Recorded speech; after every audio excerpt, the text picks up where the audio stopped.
Hello again. It is my great pleasure to be here for BalCCon for the first time ever. I've been wanting to come here for years, so it is really, really wonderful to be here. Just before we get started, I did want to take a second to affirm just great respect for the folks who died at the train station canopy collapse here last year. We're going to be talking about trains here, and it is really, really important for everyone to be aware of all things having to do with the topic I'll be talking about here today. I also want to say a few things. This is not a talk about computers, digital programming. There's very little electronics in what I'll be talking about, but I think we can still find this interesting. The approach I've taken to this topic is thinking about railways as networks in real life, both as physical infrastructure, but both as connections between people. And as you'll see in this talk, there's a lot of disconnections in this part of the world when we talk about these physical networks. A few more things. I'm using the term Balkan here in a very specific post-Yugoslav way. Folks often get either unhappy because they're included or excluded from this term. So let's just clear it out. That's what I'll be talking about today. Another thing, I want to invite you to listen to this talk with curiosity and perhaps inspiration. I know a lot of folks have come here from far, far away, and I invite you to visit this region and travel throughout all of these different places. And I'll show you a little bit about how you can do it and why that can be really rewarding. Lastly, I do want to note, please don't exoticize what I'm going to talk about. You'll hear about a lot of very janky, odd railway lines and ways to get around here. It would really be great if what I'm talking about here was not a talk, if this was as inconsequential as getting on a train in some of the more quote-unquote developed places in the world. So those are just some of my disclaimers as we get started. But let me tell you a little bit about myself. My name is Vlado. I come from this part of the world. I was born and I grew up in Zagreb in Croatia, but I've spent the last 15 years in the US, mainly in New York. So over there, I do this kind of very specific niche working in technology in the nonprofit performing arts. But I really just like to do a lot of talks and writing about cities, about space, about transport, about bikes and buses and trams and all sorts of ways that we can move by getting on public transit. So this is why I'm doing this talk here today. But for some additional context, let's talk about 15 plus years ago when I was a youth just growing up and just starting to see the world. Trains were my way of getting out and seeing that world. So in late high school, I started taking trains from Zagreb, and one of the first trips I took by myself out of that small country was traveling to Belgrade.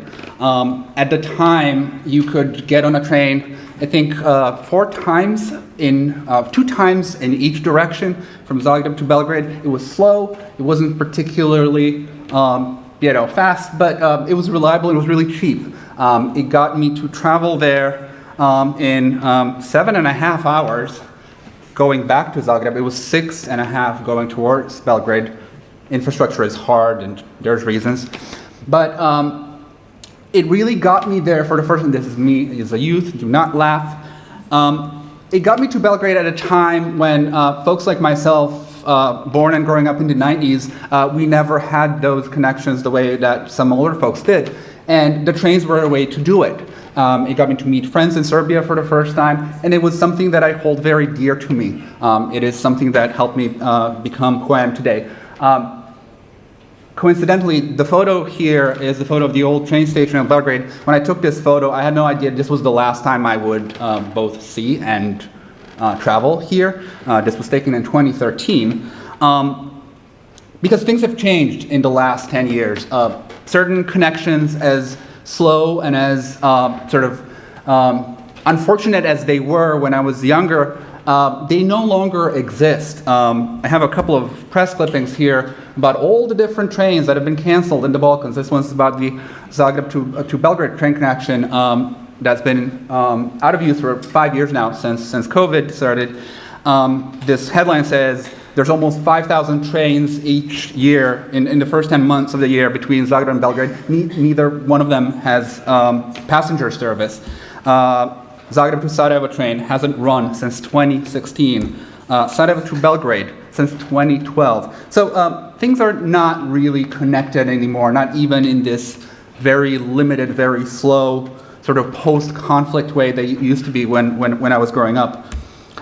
So I've been spending some time in this region this summer after a very long time away. So I gave myself a challenge. I would travel across the Balkans by train even when it's not technically supposed to be possible.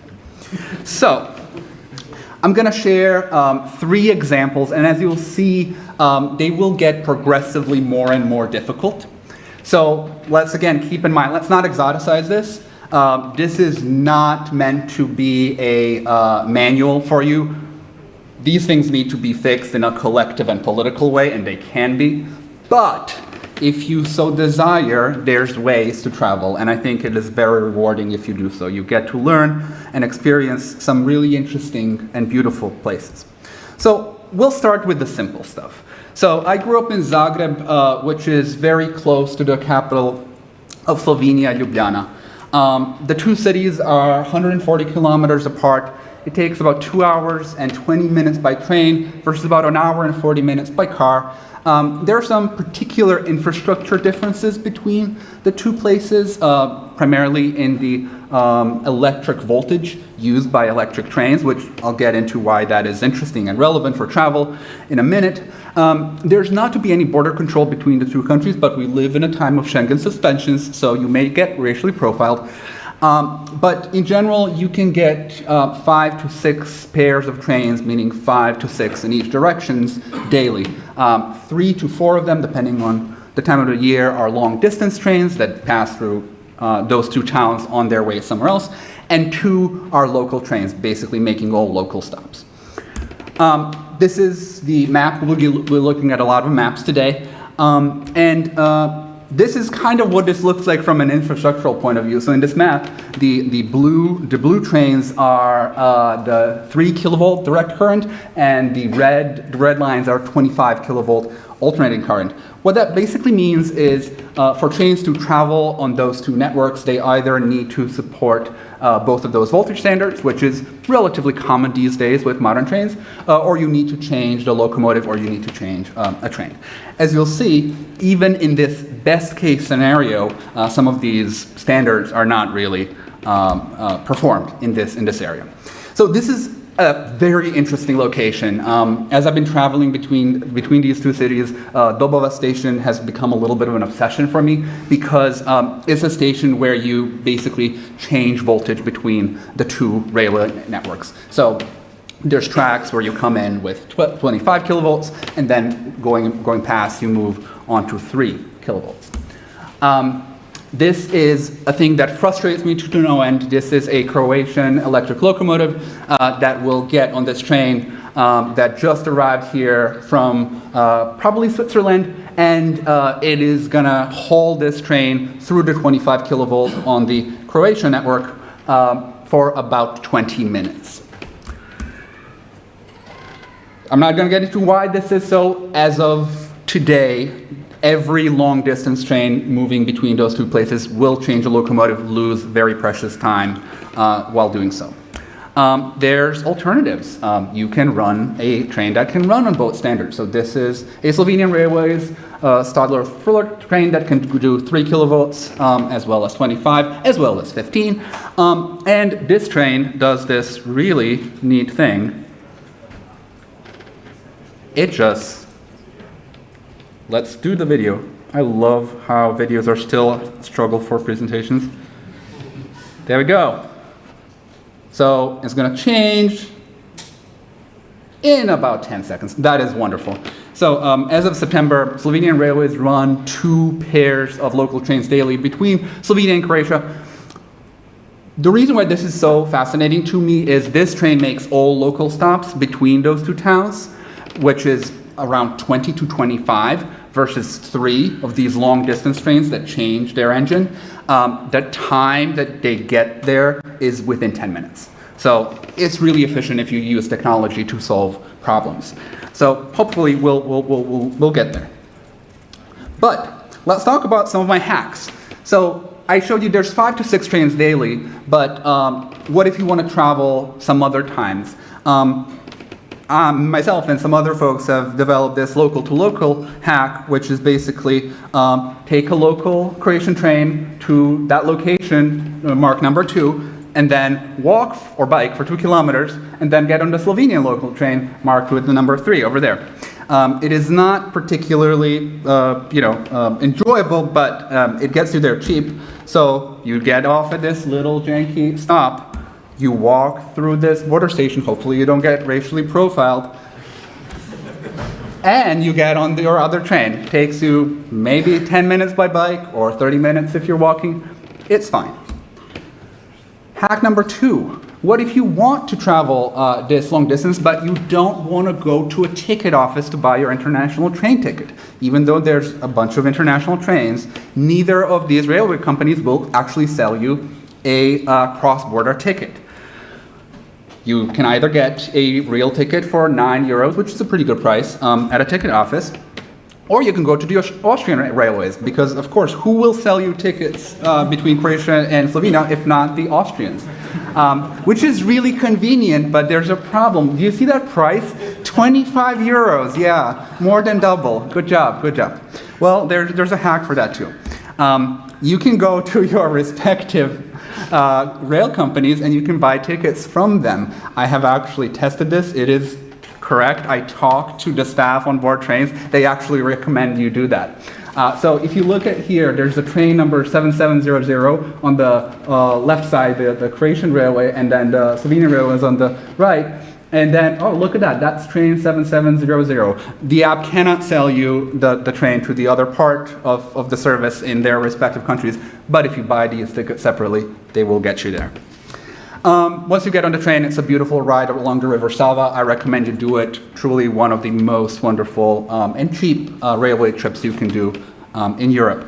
But let's make things a little bit more difficult. Zagreb and Novi Sad. So this is really, really fresh for me because I just got here on the train last night. And some facts about this trip. So it's a little bit further away. It is over 400 kilometers apart. These days, if you take a train and a bike, it will take you about 11 hours versus about 4 hours and 15 minutes by car. Disclaimer, there is an actual border, a hard border in between, so it might take a little longer depending on the conditions over there. The voltage is the same, but hey, that makes no difference because there's no passenger trains coming, so we can ignore that bit. As I mentioned, there is border control, and there's been no train connection since 2020. In early 2020, you could still take a train to a station called Stara Pazova if you were on the Zagreb to Belgrade line, and then get a local train to Novi Sad, but that's basically been impossible since 2020. The good thing is, since you're not really taking any trains across the border, online ticketing is fine, and you can buy mobile tickets with both the Croatian and the Serbian railway company. So there's really one single hack here, and that's my folding bike. So as you'll see on this map, we take a couple of trains on the HŽ side, then we get on our handy little folding bike for about 40 minutes in very uncomfortable conditions, and then we get on another train and we make our way over here to Novi Sad. What I didn't show is there's actually another bike portion from the Petrovaradin station in Novi Sad, but we won't get into those details just yet. I'm very fortunate to own a Brompton folding bike. I've been using this bike while living in the US and kind of begging for train connections that I can use it for, but you know, riding a folding bike on American highways is not really feasible. So this bike is really, really useful in this part of the world. Let's talk a little bit about this. We won't go into a whole lot of details, but as you can see, there's basically 4 trains, a bike section, and another bike section. A neat thing about having these big gaps, as you'll see in a second, is you actually get to see the towns and places on the way to those places. And once you adjust your mind to thinking slowly, you know, do a little bit of a kind of a time travel adjustment, what are usually considered problems actually become wonderful opportunities. So, at 6:15 yesterday morning, I got on the bike in Zagreb. I got on a bike to the train station, and then I put my bike in a train towards a town called Vinkovci, which is just at the Croatian-Serbian border. The ride was quite pleasant. It wasn't particularly fast, but it was comfortable. I noted some absurd bits about this travel while I was getting there. Again, we need to adjust our expectations. Even on this trip that is not crossing a border, we're kind of going a little bit slower. There's reasons, but we're not here to fix infrastructure. We're just traveling. Yeah, and then you see this 350 to Zagreb to Belgrade, and you're just like, yeah, I'm just not going to look at that. Yeah, we're adjusting our expectations. We're traveling more slowly. Once you adjust your expectations, you can see wonderful things, such as this skylight at a station in Slavonski Brod. You can also notice the Strizivojina Vrpolje station, which is where the murder on the Orient Express actually took place, on the Orient Express. Then you get to Vinkovci, you spend an hour or so there, you go to a little museum, you find new places, you learn new things, it's wonderful. Then you get on another local train, and then that local train takes you to a border station that sees no passenger border trains. It's really fun. There's just a ton of freight traveling freely, but I'm not gonna travel through this station. Instead, I'm gonna turn on my Strava and I'm gonna ride my bike for 10 kilometers. This looks very simple, but this is what it looks like. There's tons of trucks waiting at the border. There's a motorway nearby, but for some reason, a lot of these trucks take this local road, and yeah, I survived. I'm not sure if I'm gonna do it again. But I make it to Šid, which is the border station on the Serbian side. Šid is a lovely town. I passed through here on trains when there used to be trains a lot of times. I've never been to Šid, so this was a great opportunity. See Šid. You should go see Šid. Then you get on the Serbian local train. This is coincidentally the same type of train like that Slovenian train that now runs through different voltages between Croatia and Slovenia.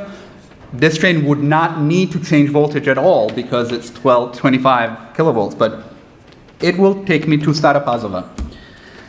As I travel, I notice that the other track is a little bit disused, and then I start thinking, okay, this is why the train going from Belgrade to Zagreb used to be slower, because this track was kind of in a rough shape. It is no longer used between Sremska Mitrovica, which is a station on the way to Belgrade, to Šid. So, okay, we're learning about infrastructure, that's interesting. And then suddenly, whoa, what is this? This is brand new infrastructure. You're transported in like minutes between completely disused track to this, nominally high-speed rail. It is very strange. Suddenly, there's a Stadler Kiss double-decker train just blasting through this station. Interesting. Things are not what you'd expect. This is me at Stara Pazova station in 2011, trying to get to Exit Festival in Novi Sad. This is me and my little friends. We waited for 2 hours. The train never came. We got a cab to Novi Sad. We had a great time. Suddenly, infrastructure at Stara Pazova is very different. And for once, I'm taking a very fast train. It is confusing, but it doesn't take me all the way to Novi Sad. It takes me to Petrovaradin, which is a station just outside of Novi Sad. And then a bunch of these folks get off, and they get in cabs and buses to make it there. I get on my bike, and I make it to Novi Sad. Can you get to Novi Sad from Croatia? Yes, you can. You just need to try, and you need to hack your way around. There's a lot of lessons, maybe not for me. I think this is completely rational for someone to do it, but I hope that folks, take this in the kind of the most positive sense that I'm sharing it in. This is unfortunate, but you get to see interesting things on the way. Which leads me to the most challenging and the longest of my cross-border Balkan rail trips, which is Zagreb to Bosnia and Herzegovina. So the trip that I'm going to describe to you used to take the route of a daily international train that used to run from Stuttgart in Germany all the way to Ploče in Croatia, via a whole bunch of countries, including Bosnia. So you could do this every day from Germany. I will tell you how I did this in 3 days from Croatia. So we're looking at 609 kilometers. Okay, it's a decent distance now. The train will take you 3 days. I really optimized this. There's not a physical way to do this by train in less than about 3 days. If you go by car, if you want to get to Ploče, Ploče is I'll show you a map real quick. Ploče is this number 8 over here. It's basically a little coastal town in the southern Adriatic in Croatia. If you take a car directly, it's only 4 hours and some change. Or if you do hit the towns that I pass through on the train, it will take you about 9 hours. And again, disclaimer, there's borders, might take you a little longer. But looking at the railways, same voltage. You could run trains here tomorrow, no problem. No need to really do anything other than let those trains go.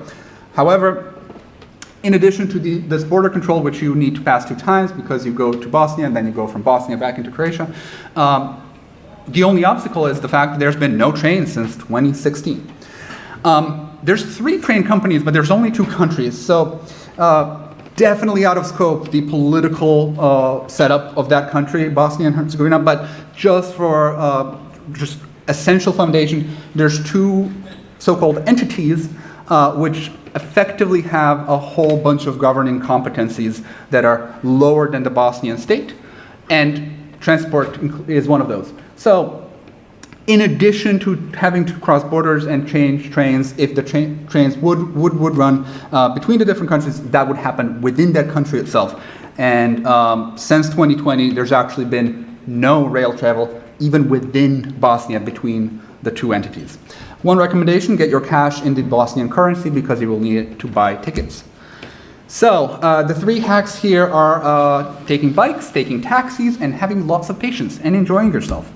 So quick mock-up, you have the Croatian railway company, then you've got a bike, then you've got the railway company of Republika Srpska entity, then you've got a taxi cab, then you've got another train to Sarajevo on the Federacija Bosnia and Herzegovina railway, and then you take that train to Ploče. It's really easy and it's really wonderful.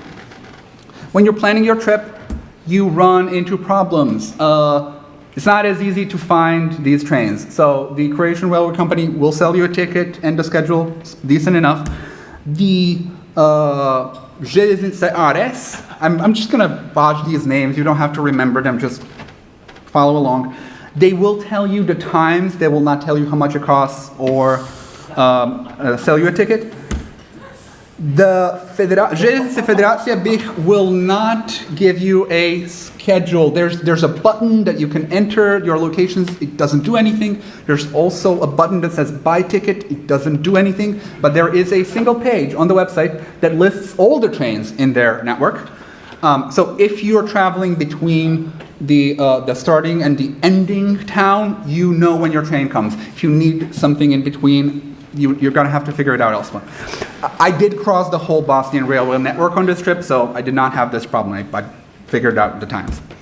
We're not going to get into these details, but as you can see, this trip is a little bit more complicated. Day 1, get a train to the border. I'm already proficient in that bit. Get on a bike.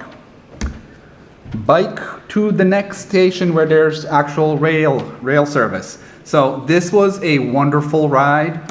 It goes by the river Una, one of the most beautiful bodies of water in this part of the world. I haven't really spent much time there. I'm going back there. It is incredible. Then you pass a nice border bridge into a town called Novi Grad in Bosnia, and over there you get on this lovely train. It is a single car. It is a single car. The ticket, what I love about the ticket is the ticket was printed on a dot matrix printer, which is really neat. I buy the ticket at the train station, so I think I get a little bit of a discount. I pay with the Bosnian currency. Then I learned some hacks traveling on the railway in Bosnia, which is you can open the windows, but the windows don't stay open unless you get a little coin. And you put the little coin in between the window. So I used this throughout this trip. It was amazing. You make your way to Banja Luka. That's your first stop in Bosnia. So this is an amazing, amazing station. It's this kind of like modernist, really like going on postmodern station. It is enormous. This station sees 8 pairs of trains a day these days, so it is like an order of magnitude too big for what's happening. But it's a really cool place to see. Then I get some BalCCK2k25. If you're ever over there, this is the local delicacy. You should go get some. They were delicious. Then I get on another train. I will note this train actually pulled 2 cars, so it was a little bit of a very busy service. I take this next train over to a town called Doboj, and this is one of the interesting things you see when you're traveling by train in Bosnia. Virtually all of these standard gauge railways were built by youth work actions, which were basically construction projects in Yugoslavia where the youths would build a railway or a highway. And they built all those railways. These were unqualified youths working with engineers, but they effectively constructed this whole railway network. You make it to Doboj, and then you get in a cab. So you make it to Doboj, but the next train over is in a town called Maglaj, which is in the Federacija BiH entity. So it was already dark. I was not going to bike this. So I take a cab for 30 kilometers. The cab was actually very close in price to all of the trains up until that point. Day 2, you wake up in Maglaj. It is surreal how beautiful it is. You need to get on a train before 6 a.m. so you kind of see the sun coming up. It is a really unique place to see early in the morning. This time around you get on this JFBH train, the other train company in Bosnia, and this is the ticket that the guy sells you on the train. There was supposed to be someone at the station selling tickets. There was no one, so I have to actually pay extra. So this is comparatively an expensive ticket. This is almost 13 euros. But what I love about this train is this is an old Swedish railways car from the 60s. And it's basically as if you're transported in time. It hasn't necessarily been cleaned since the 60s, but you know, it is like walking into a Wes Anderson movie. You see a rainbow. It's just really wonderful. The railway we're now taking is another railroad built in a youth work action, and I actually have a personal connection to this. My grandfather, when he was 15, helped build this railroad, which is kind of neat. You make it to Sarajevo. There's another sort of very large monumental station over there. I've been to Sarajevo a number of times. I love that place. It's my first time taking the cable car that's been recently restored to the top of Mount Trebević. If you're ever in Sarajevo, I really recommend it. I have a great day there. The train gets me there in the morning, so I basically have a full day to just do sightseeing and tourism and enjoy myself. I get to see the old Bistrik train station. Bosnia is very well known in kind of the rail fan world for having tons of these very unique narrow gauge railroads, which they then had to replace and had all the youths build the standard gauge ones. And this station was recently restored, and it's really cool. Day 3. Okay, we're almost there. We're almost there. If you go and buy a ticket at Sarajevo station, there's this peculiar note that says online ticket. Why would an online ticket be there in person? So, if I understood it correctly from someone who actually did this, back when the online ticketing thing worked on the JFBH website, there was a single train line that you could actually buy a ticket for, which was the Sarajevo to Ploče or Sarajevo to Mostar line, which is what I'm taking that day. It is a really pretty and beautiful rail line. So they sort of had a single, kind of like a single product payment processor where you could pay them the money and then show up in person and pick up your ticket. So this is what that was for. That is no longer possible. So instead, you get your traditional ticket with the Bosnian currency. This was only 25 Bosnian marks, around 13 euros as well. similarly to this experience I had in Stara Pazova, suddenly you are seeing this like relatively modern, good-looking train. This is a Spanish Talgo train set, only 15 years old, but you know, it really feels sort of out of place in this location. This train, by the way, is enormous. I think I counted 18 cars total, which is sort of insane when you compare it to like the single car trains that I was taking just days earlier. The railway we're taking, of course, has been built as part of a youth work action. Thank you, youths. This train line is by far the most beautiful one I've taken on all of my Balkan rail travels. It goes really high into the mountains, so you kind of do this like turnaround, climbing up and then climbing down. The railroad ends up going through this Neretva channel, but just like I was saying at the start, we need to sort of be cognizant and respectful of the conditions folks live in, and this railway line was actually closed for months earlier this year because of a horrible landslide that killed 27 people in this area. So your experience of wonderful beauty is contrasted with sort of like the awareness of the conditions that ultimately are some of the reasons that this trip is so difficult in the first place. But it's truly a unique trip. It ends up taking you through the Neretva River Gorge. The train goes up and then it goes down. Once you get into the Neretva River Valley, suddenly the whole scenery changes. And before you know it, there's another border. So you need to cross back into Croatia. So since, of course, they're going to change the engine for the last 30 minutes, because why wouldn't they? I go out to take a picture of this locomotive, which will get switched with literally the same model made in the same factory in a couple of minutes. As I'm taking the photo, the conductor yells at me, border control in English, because obviously only a foreigner would dare to step out at the border and take a photo of a neat train. So I do, but I did take the photo. Then you enter back into Croatia and another border, and suddenly you're in the Mediterranean. This river ends up going into the sea. People get off, they go on to the Adriatic Islands or wherever they're going, and yeah, just the distance isn't so large, but the amount of changes you get to see if you're traveling in the slow way that I did, it's just amazing. This is all on this one same trip, and I'm really thankful. I got to do this. I learned more about this place that I'm from, and I got to appreciate the things that I'm seeing. I go home with a Flixbus. It's a very Yeah, it's fine. We're not going to talk about that bit. This is the end of this talk. So just before we wrap up, I do want to say a few short things. I hope what you take from this, again, is not this feeling of, exotic lands and, how unfortunate and funny it is that the way things here are. I would encourage you to think about it in the hacker spirit from the perspective of curiosity.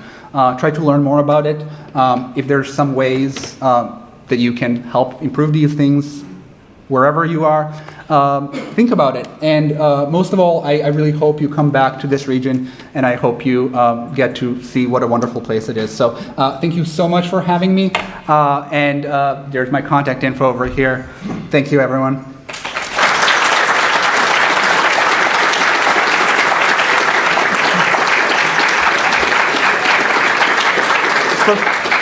For folks who are interested in doing this, snap a photo of this. These are some of the resources that might help you do it. Thank you so much.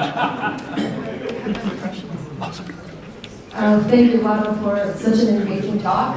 And now we have 15 minutes for questions. If anybody in the audience has any questions. Yeah? Okay, hold on. Can you just tell a few words about the different voltages? Are there like historically first was one, then another, and they didn't switch, or there was like completely So that is so fascinating. Thank you for asking this question. This is definitely on my train nerd side. Historically, the first railroads to be electrified in this area were, let's get a map going, that will be helpful. So the earliest railroads to get electrified were sort of in the west end of former Yugoslavia, kind of in the Slovenia, coastal Croatia area. And those parts of the world used to be under Italian jurisdiction between the two world wars. So they ended up being the earliest trains to get electrified. So historically, Slovenia ended up getting electrified with 3 kilovolts because that is what was there. Parts of Croatia also were electrified with 3 kilovolts. When Yugoslavia started electrifying their whole network, they decided to standardize with 25 kilovolts AC because it was better for what they were going to do. So technically, all of those railroads were supposed to get standardized, and the Croatian ones eventually did. And I will get a map momentarily. There we go. Okay. So if you kind of look at everything to the right of that bicycle, all of that was basically 3 kilovolts.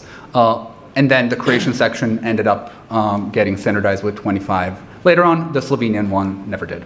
That's kind of like the very simple version. I'm sure there's like an even more specific one someone could share.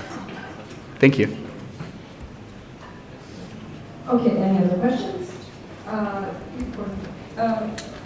You got to choose, I guess. Oh. You had some notices about the trade between Serbia and Montenegro. So the reason why I didn't discuss it is because I did not make it there yet.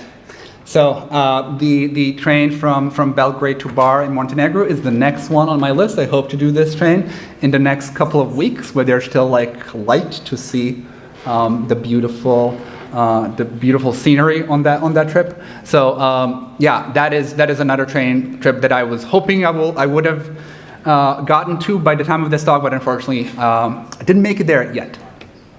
Thanks for the question. So on this train, I took this train from Serbia to Bar, the night train. So it's quite a nice route, and it still runs the wagon material from Tisa's train. So I had the pleasure to go on one of these wagons, and it was like a wagon sleeping wagon for the people there who were working on the train. And it starts at 7 in the evening and arrives about 6 in the morning or 7 in the morning in Bar. And when I arrived there, the conductor was really surprised that the train was only like 45 minutes late. And it was a really nice experience. So I can really recommend really nice views on the line when you cross the border in the morning, because it was break up by the police for the border control. But it's really nice landscape and you go by the train.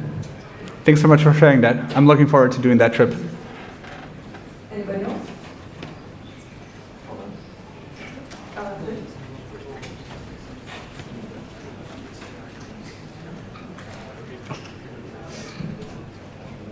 Just one sharing thing. During my studies, there was a train between Novi Sad and Zrenjanin. Those two places around 45 kilometers apart. And that train took, I think, around 6.5 or 7 hours to travel. I never took it because it went to some station on halfway from Novi Sad to Belgrade, and then you switch the trains and then go to Zrenjanin. Some of my friends once tried that, but it was much easier for me to get by bike because it took me something just about 2 hours to go. So just a curiosity from the 90s, I think. Thanks for sharing that. I would go to a talk about that trip. I think we had another question over here. Thank you. It was very interesting. I wanted to ask, all those problems that you described, you think they are specific to this part of the world for political reasons, or maybe also part of the larger trend that the railway lines have been neglected for the past decades? If you compare it with experiences from other parts of the world? Yeah, that's a great question, and I'm just going to preface this by saying I actually have no idea, and I'm sort of intentionally not making any assumptions, but to make my best guesses, I think it's kind of a combination of both. I think there are very specific local reasons, but if you look at the timeline of some of these things, such as the cancellation of these trains between Croatia and Serbia, they coincide with the start of the pandemic, and we do know that similar things have happened elsewhere. So I think there are some similarities, but like everything else, in order to solve them, I think you really need to push and look at the specific local context and then work with the stakeholders who are directly responsible to fix these issues. Because as you can see from this talk, these issues have nothing to do with infrastructure. The distances that I covered on a bike, I could have just as easily walked. So we know that these rail lines are completely functional. But if you look at this sort of like best case scenario between Croatia and Slovenia, right, like you not only have ongoing traffic, it is quite usable, you're still seeing what I would consider sort of irrational obstacles to travel over there. So I think you really need to sort of push the stakeholders in this very specific local context to get this done. Unfortunately, this talk is out of scope for that, but I hope it encourages you all to get informed and maybe get involved.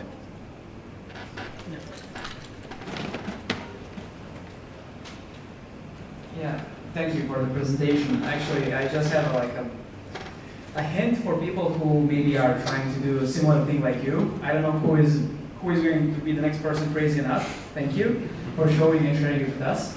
But actually, I traveled from Doboj to Banja Luka during my studies for like, I don't know, 4 or 5 years by train. Mm-hmm. And the only tip that I can add to everything that you said is basically the later train that you take, it will be faster. So during the express train, which had only one stop between Doboj and Banja Luka, it took for I think 2.5 hours. The Ploče-Zagreb train, mm-hmm. That's 2010, 2011.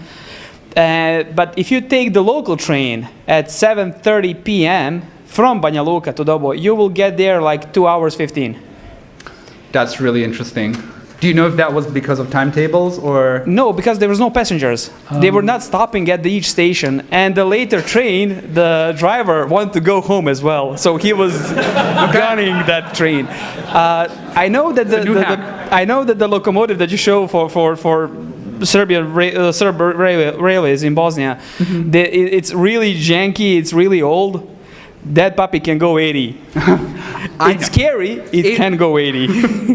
I do have to say, I didn't call this out.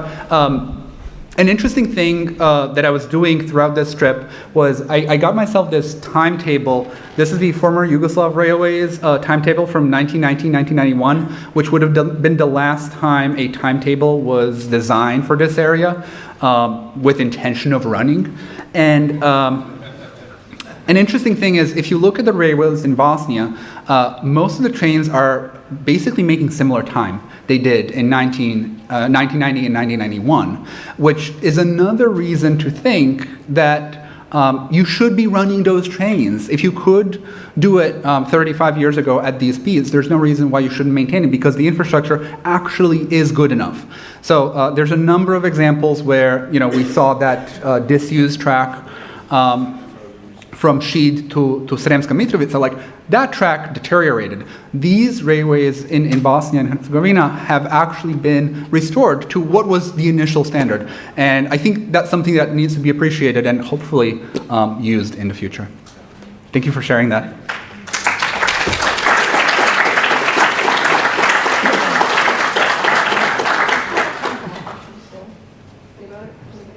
Oh, a few more questions. Thank you. Thank you. Hi, Vlado. Thank you for your great talk. Since a good portion of this talk is about your experiences and everything you went through, I have a two-part question for you. Could you tell us from all of this journey, what is the moment you most wish you didn't go on this journey, and the moment you were most thankful for doing so? Thank you. That's a great question. Honestly, it was yesterday when I was riding my bike past those trucks on the Croatia-Serbia border. I already knew that this was going to be the most difficult part of my journey because I listened to a few folks who've done it before. But honestly, I was not prepared for like 18-wheelers passing me. One thing that you maybe couldn't tell from that photo is that it's only a single lane road, and one lane is taken by trucks waiting, which means that there's now only half a lane, let's say, for two-way traffic and myself on a bike. And there were some kind folks, and there were some like really not kind people passing me way too closely, so I'm glad I got that done. The most wonderful bit of this rail journey by far, I think, was the trip from Sarajevo to Ploče. That is such a beautiful, beautiful railroad, and I really want to go back there one time and just see it up close, hopefully hike around, visit the small towns that you pass on the route. So that was definitely my favorite. Thank you very much. We've got 2 more minutes, 4 more minutes, so a few more questions if anybody That's it? has any. Okay. Or we're done. We're done. Thank you, everyone.